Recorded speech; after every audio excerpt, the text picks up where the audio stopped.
nalankagal e pinal kunkande fuɗɗori ko e jambadon kew alɗuɗo puɗɗinoɗo e nde ɗo hitande tataɓere nde hirdi ina hollita ngalu pinal nokku o par ce que hande si a yi mi waɗi premiére deuxiéme ha troisiéme ko barki Allah d'abord kunkande barki Allah e saare amen ɓe dari e muɗum o festival c'est pour juste ko waɗugol développement d'abord saara men hollirgol visibilité saara men hollirgol talanji wonɗi e saara men ko ɗum addi o festival kunkani ina woni e sara leyɗele tati ɗum noon ko nokku ɗo pine kewɗe kawrata ɗo hande si a daari ɗo hande culture tradition ji ɗi wonɗi e nder fuladu ɗum fof no ɗo seɓɓe no ɗo fulɓe no ɗo joolaɓe no ɗo mo ɓe no ara hollira cosaan muɗum e par ce que si a daari ɗo kunkande ɗo minen mi waɗi frontiére dans 3 pays frontiére no woni ɗo no woodi ɗo hino ɗo Gambie no woodi Guinée Conakry no woodi Guinée Bissau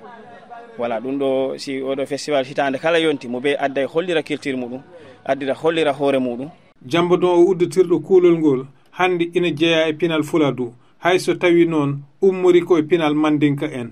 naatiri e jambadon te jambadon wiyama ran ko cosaan haalte si a nani jambadon e nder fuladu hande kunkande ko e nder fuladu tawa te hande ko leƴƴi jilluɗi addi ɗum hande en jilli e leƴƴi hewɗi wano seɓɓe wano balantoɓe wawa joolaɓe wawa leƴƴi goɗɗi donc ɓen ɗon won jillodirgol addi culture ji ɗi jillodiri ɗin culture ji so jillodiri goto foof ƴettata ko goɗɗo ko natina e muɗum e wiide Ceerno Balde jambadon taki ɗum ko ummade ko ɓuuri hen hewde ko rende jambadon si a nani ɗum han ko si tawi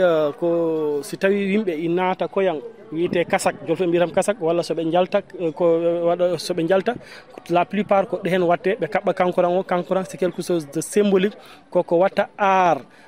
siliŋaɓe ɓe ko ɗon nder ɓe goni to ko ɗum wiyete le julli to ɓe gonto ko ɗum ɓen mbatta ɓe art ɗum woni les kankuran là on san ɓe jaada e piyoɓe bawɗi ɓe jaada e mouvement o ko la plupart ko ɗum jiiɗa hen ɗum ari ha woni hande culture mo ganduɗa hande